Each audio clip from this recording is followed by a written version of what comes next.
Porterville, California, is a quiet, working-class city where most people know each other. It's a place built on agriculture, family neighborhoods, and a steady rhythm of life that rarely makes national news. But in February of 2015, that sense of normalcy was completely shattered. Inside a modest Porterville home, a man named Daniel Green lost his life. He wasn't killed by a stranger during a robbery or some random act of violence. He was killed by someone who once shared his last name, his ex-wife. This is the story of Daniel Green and the woman convicted of his murder, Erika Sandoval. It's a story about a divorce that didn't bring closure, about emotional ties that twisted into something dangerous, and how the end of a marriage became the beginning of a homicide investigation. Those who knew Daniel Green described him as steady and grounded. He was a hardworking man who paid his bills and focused on building a stable life. After his marriage ended, Daniel was doing what so many people do, quietly trying to rebuild. Friends said he wasn't looking for drama. He just wanted routine, stability, and peace. But divorce has a way of lingering, especially when one person moves on faster than the other. Daniel's marriage to Erika Sandoval had ended on paper, but emotionally, the separation was far from clean. While the legal documents finalized their split, their lives remained tangled by shared history, unresolved conflicts, and a growing resentment. What looked like the end of a relationship was, in reality, the start of something much darker. According to court testimony, the period after the divorce was filled with tension. Separation can be destabilizing, especially when expectations don't align. One person might accept the end, while the other struggles with feelings of rejection, betrayal, or a loss of control. In this case, prosecutors argued that Erika Sandoval had extreme difficulty accepting that her marriage to Daniel was truly over. Witnesses would later describe her behavior as increasingly erratic. Instead of fading away, communications between the former couple continued, and they often escalated. What should have become emotional distance turned into an emotional fixation. Daniel, according to those close to him, was trying to set boundaries. But boundaries can provoke intense anger in someone who feels entitled to access they no longer have. And prosecutors argued that this anger was building to a dangerous point. They shared a child. At Aiden's second birthday, trying to act normal, that Daniel's siblings assumed reconciliation might be happening again. They were wrong. A few weeks later, Daniel posted a photo on Facebook with a new woman, Brenda Vela, a 20-year-old. In the photo, Daniel looked happy, not tense, not drained. Not like a man bracing for the next argument, just happy. According to phone records presented later, Erika responded by calling Daniel 167 times in the days followed. 167 calls isn't trying to talk. It's a spiral. It's an obsession. It's a refusal to accept that control is gone.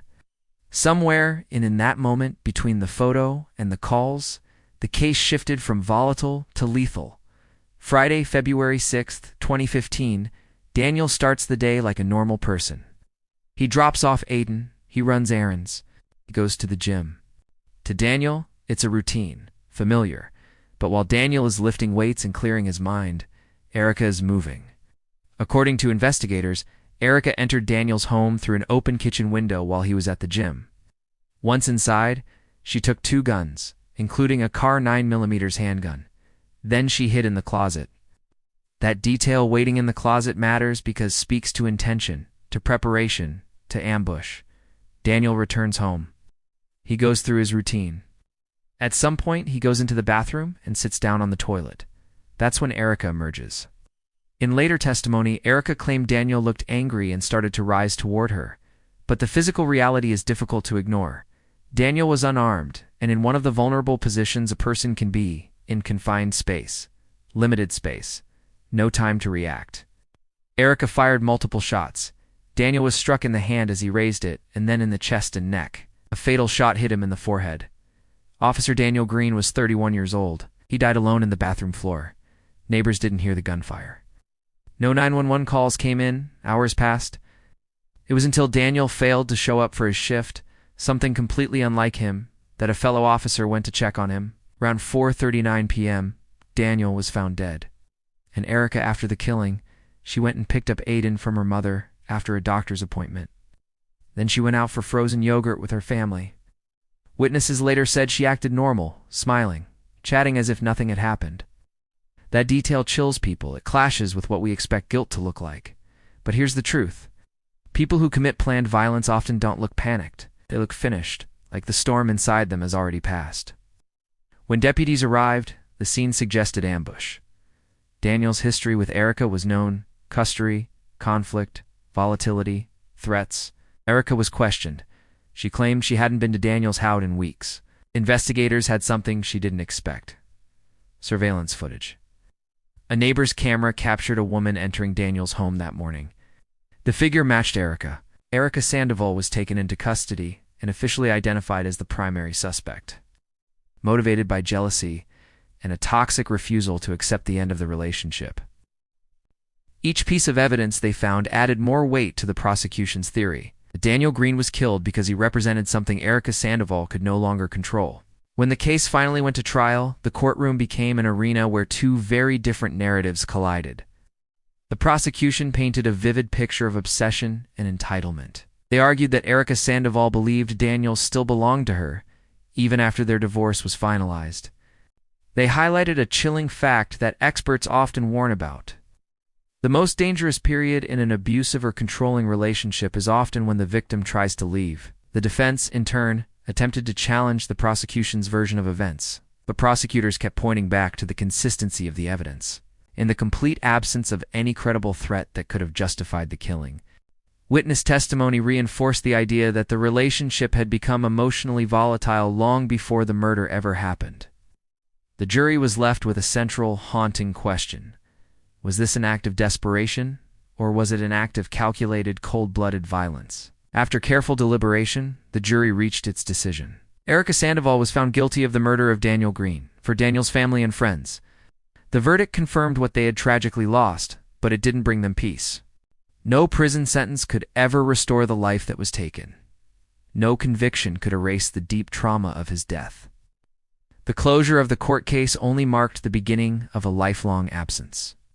In the aftermath of the conviction, the community of Porterville was left to grapple with a harsh reality. Danger doesn't always come from the outside. Sometimes it comes from within our own homes, from someone we once trusted, from someone we once loved. Daniel Green's death became part of a much broader and incredibly important conversation about domestic violence, control, and the risks that often escalate after a separation. Experts frequently note that leaving a controlling partner is one of the most dangerous times, especially when that partner refuses to accept their loss of control. This case exemplified that risk in the most tragic way possible. The story of Daniel Green isn't just about how he died. It's about the life he was trying so hard to live, a life moving forward, a life free from conflict, a life that tragically never got the chance to fully begin again. His death serves as a sobering reminder that emotional wounds, when left untreated, can become lethal, and that the end of a relationship doesn't always mean the end of the danger. In Porterville, February 2015, will forever be remembered as the moment when a private struggle erupted into a public tragedy. And Daniel Green's name stands as a memorial to what can happen when love turns into possession, and separation turns into deadly violence. Thank you for watching. If you or someone you know is dealing with a difficult or dangerous domestic situation, please know that help is available. We'll leave resources in the description below. Please take care of yourselves and each other. Remember to subscribe for more stories that deserve to be told.